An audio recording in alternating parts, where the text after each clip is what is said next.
घटगढ़वासी श्री नंगली निवासी भगवान जी के पावन चरणों में उपस्थित प्यारे प्रभु प्रेमियों, बड़ा ही सौभाग्यशाली दिन है। हम सब प्रभु के नाम का गुणगान कर रहे हैं। सर्वप्रथम तो सभी से निवेदन कि अपनी चित्त वृत्ति को एकाग्रचित करके बैठे, क्योंकि सत्संग में बैठने का ये नियम होता है कि अपने चित्त को प्रभु के चरणों में एकाग्र कर लें, अपनी वृत्तियों को सभी ओर से समेटते हुए गुरु चरणों में लगा लें। ये वृत्ति इतनी जल्दी लगती नहीं है, लेकिन सत्संग के माध्यम से ये जरूर टिक जाती है। सर्वोत्तम साधन है सत्संग, जिसमें आकर के जीव की वृत्ति ध्यान मगन हो सकती है।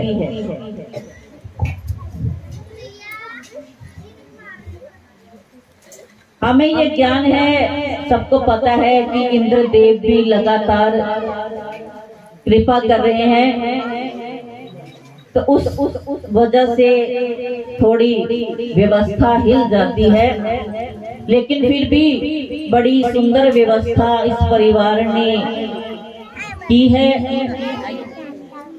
आप सब लोग बारिश में भी सत्संग का आनंद ले रहे हैं, नहीं तो इतनी ज्यादा बरसात हो रही है और फिर भी हम सब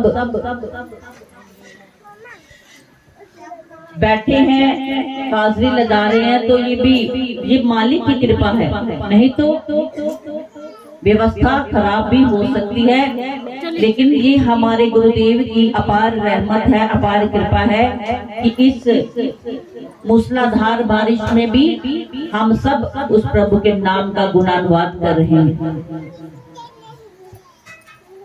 तो ये कृपा उस परम शक्ति की है, क्योंकि सारी प्रकृति उसके अधीन है। जहाँ पर उस प्रभु के नाम का गुणगान हो रहा होता है, वहाँ प्रकृति को भी सजदे करने आना पड़ता है।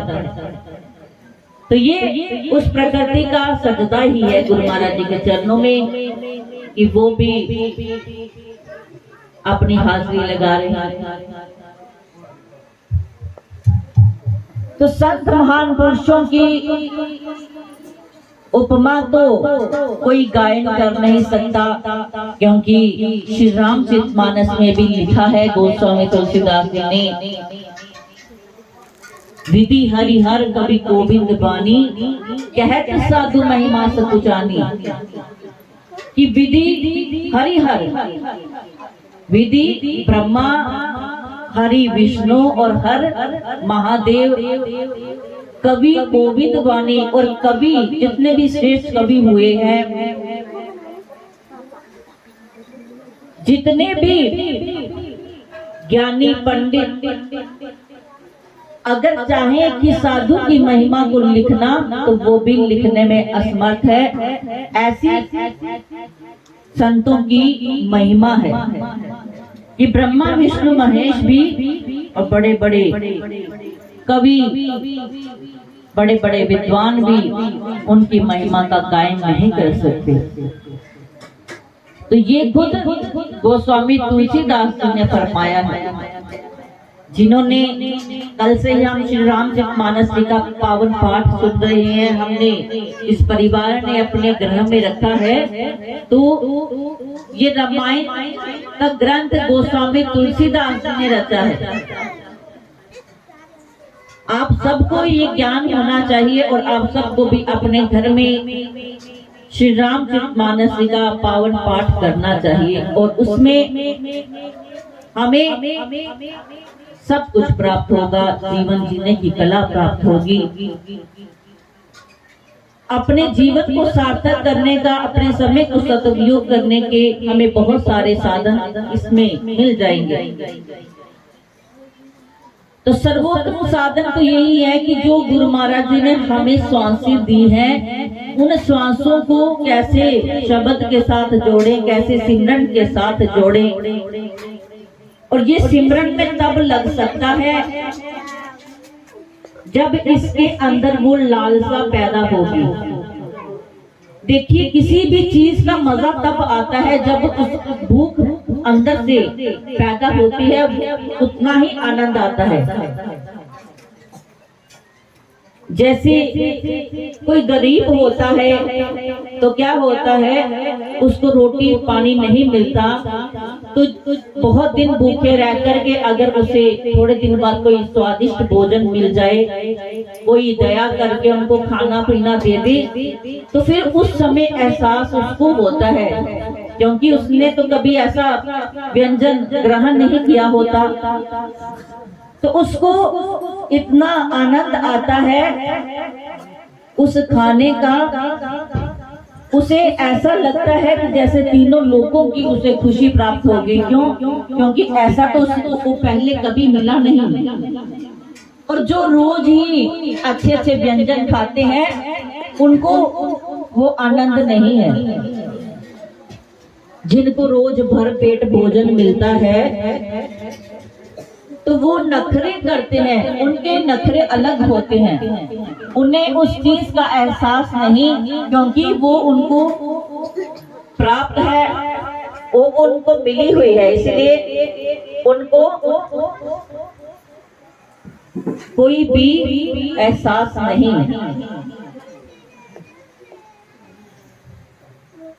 तो हमारे अंदर भी जब तक नाम की भूख नहीं होगी तब तक हम उस राह पर नहीं चल सकते। और जब एक बार चल पड़े तो फिर वो नजारा अलग ही होने वाला।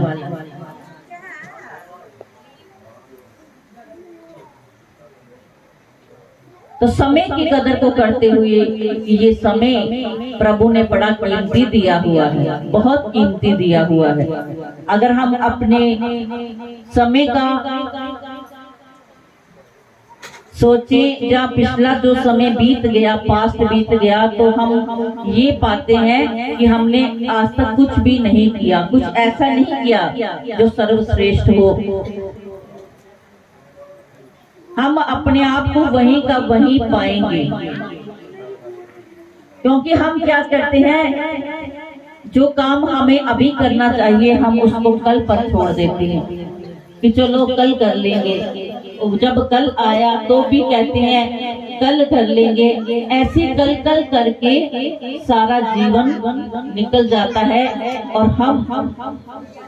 हमारी आयु बढ़ती जाती है, बढ़ती जाती है, और हाथ पल्ले कुछ आने वाला नहीं होता। और फिर बुढ़ापे में तो फिर शरीर को ही लेकर बैठ जाते हैं कि ये शरीर जो है वो किसी काम का नहीं रहा, अब तो वजन बंदगी भी नहीं कर सकते, अब तो ये घुटने जो है वो चलते नहीं, वजन बंदगी कहाँ से होगी। तो प्रेमियों, जब भी इंसान को समझ आ जाए तभी से ही सवेरा समझना चाहिए। तो महान पुरुष हमें बार बार यही बात बताते हैं कि भाई भजन करो, बंदगी करो, उसी ने ही साथ जाना है, नहीं तो वही बात बन जाएगी जैसे गोस्वामी तुलसीदास ने कहा है, सो परतर दुख पावही, सिर धुन धुन पछताही, काल ही कर्म ही ईश्वर ही मिथ्या दोष लगाए। अगर कोई भजन ना कर सका, बंदगी ना कर सका, तो परलोक में जाकर के सिर ढूंढ ढूंढ कर, सिर पर पकड़ पकड़ कर रोएगा और फिर किसको दोष देगा? काल को, कर्म को और ईश्वर को दोष फिर जीव समय पर ही निकालता है और कर्मों का निकालता है, ईश्वर पर निकालता है। क्यों? क्योंकि उसने अपने सही समय में आंखें नहीं खोली और समय फिर धोखा दे जाता है। जब तक हम समय का सदुपयोग करते हैं तो समय भी हमारा पूरा साथ देता है, हमारे साथ खड़ा रहता है। लेकिन जब हम समय का सम्मान नहीं करते तो वो भी धोखा दे जाता है। तो सिर पकड़ करके पछताने की जरूरत ना पड़े, उसके लिए भजन सिमरन शुरू करें। अगर हम थोड़ी सी भी रूटीन बनाते हैं तो वो आगे चल करके बढ़ती ही जाती है और भी बढ़ेगी जब आदत डल जाती है।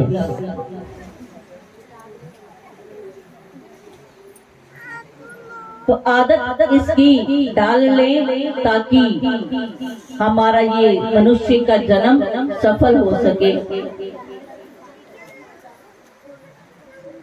मनुष्य का जन्म मिला, इसकी कदर को जाने, क्योंकि इंसान जो है वो इतना अहंकार में आ जाता है, उसे लगता है कि मैं मनुष्य हूँ। जब जवानी होती है तो वो अहंकार वश घूमता है कि ये जवानी है, मैं सब कुछ कर सकता हूँ, मैं सब कुछ करने में समर्थ हूँ। किसी को कुछ समझता नहीं और भगवान को तो वो बचता ही नहीं। वो कहते हैं मैं खुद स्वयं भगवान हूँ। तो जो स्वयं को ही सब कुछ समझ लेता है उसे फिर पछताना पड़ता है। लेकिन जो ये समझता है कि हम भगवान के पुत्र हैं, हम भगवान के अंश हैं, वो हमारे सर पर है, तो क्या होता है? वो जीवन में सब कुछ करके भी सर्वश्रेष्ठ होता है। जैसे भगवान राम जी भरत, अपने छोटे भाई भरत, आप सबको पता है कि भगवान राम के जो भाई भरत है वो भगवान राम के बड़े भगत हुए हैं। तो भगवान राम ने भरत जी की प्रशंसा की तो उन्होंने हाथ जोड़ दिए, प्रभु मैं प्रशंसा की योग्य नहीं हूँ, आप मेरी प्रशंसा ना करो। ये तो आपकी ही प्रशंसा है कि हमें आपकी छत्र छाया मिली है। भरत जी आगे से ऐसा जवाब देते हैं कि ये प्रशंसा आपकी है जो हमें आपकी छत्र छाया मिली हुई है।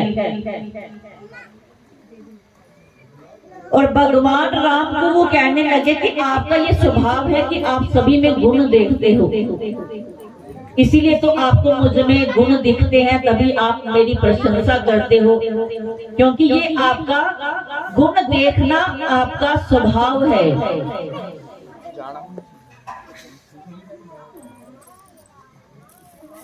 इसीलिए आप मेरे गुण देख रहे हो। तो भगवान राम ने कहा कि भरत मैंने मान लिया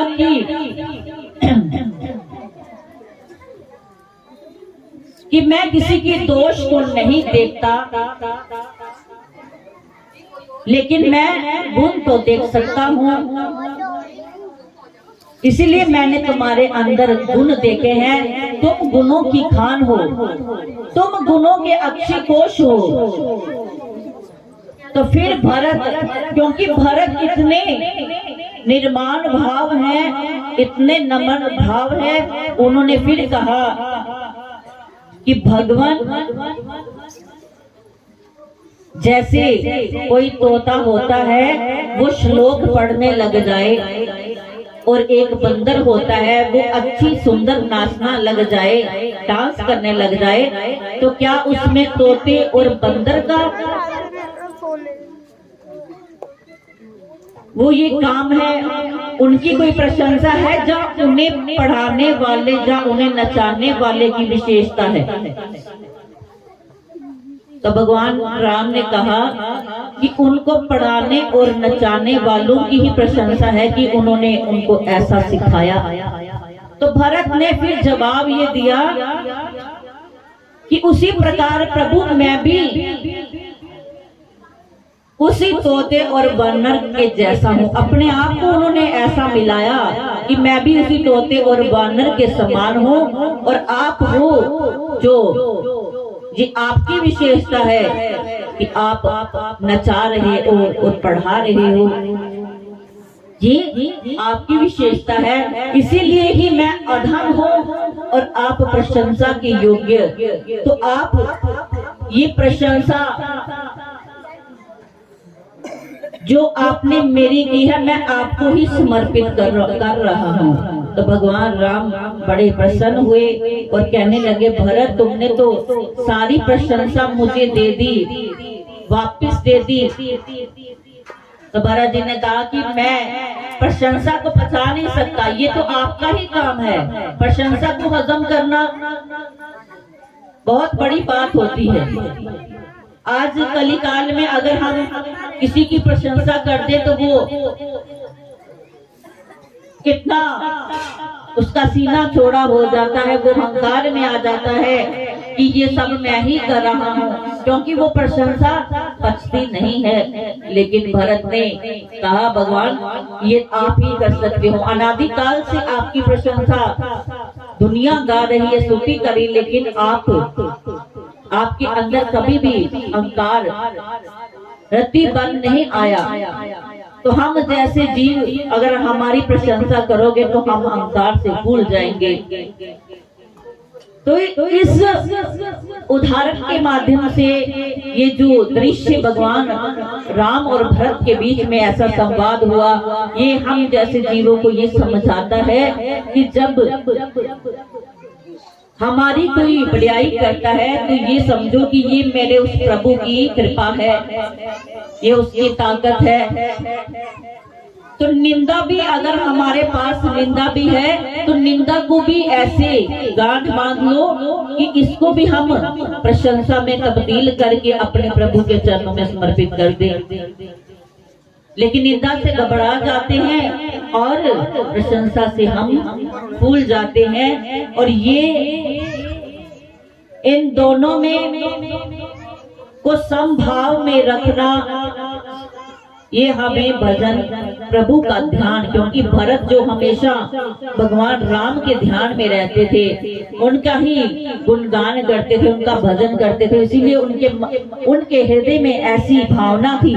और ऐसी भावना हमारे अंदर भी कलिकाल में भी होगी अगर हमारे अंदर भी भगवान की का ध्यान हर वक्त रहेगा, तभी हम अपने जीवन जीने का सलीका सीख सकते हैं कि कैसे हमने जीवन जीना है। इस मनुष्य की देही को हम संसार की चीजों का मान करते हैं। एक छोटा सा उदाहरण कि कबीर साहब जी जा रहे हैं गलियों में प्रभु के नाम का गुणगान करते करते, तो रास्ते में जैसे आप जैसी बहनें जा रही थी और बड़ी खुश हो रही थी। एक बहन और गुणगान कर रही थी सहेलियों से, क्योंकि उसका कोई रिश्ता पक्का हुआ था। वो कहने लगी कि मेरे ससुराल से नथनी भेजी है, मेरे ससुराल वालों ने मुझे नथनी भेजी है, और उसी का ही गुणगान करके खुश हो रही है।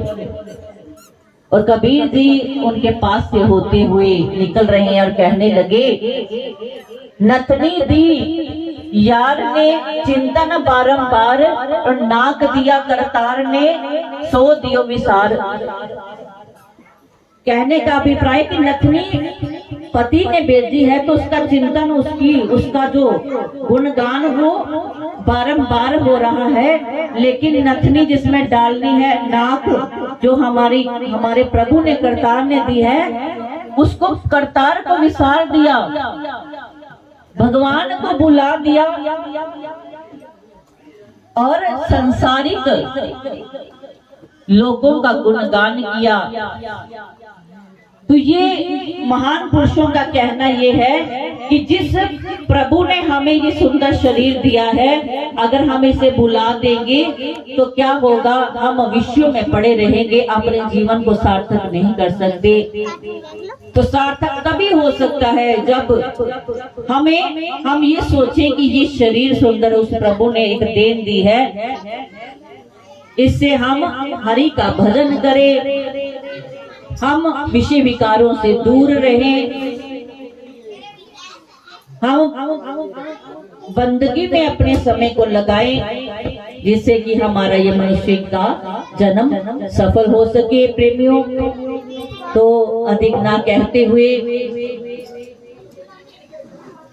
बहुत बहुत मुबारक इस परिवार को देते हैं। राजकुमार जी, रेशमा जी, इनके बच्चे विकास, सचिन,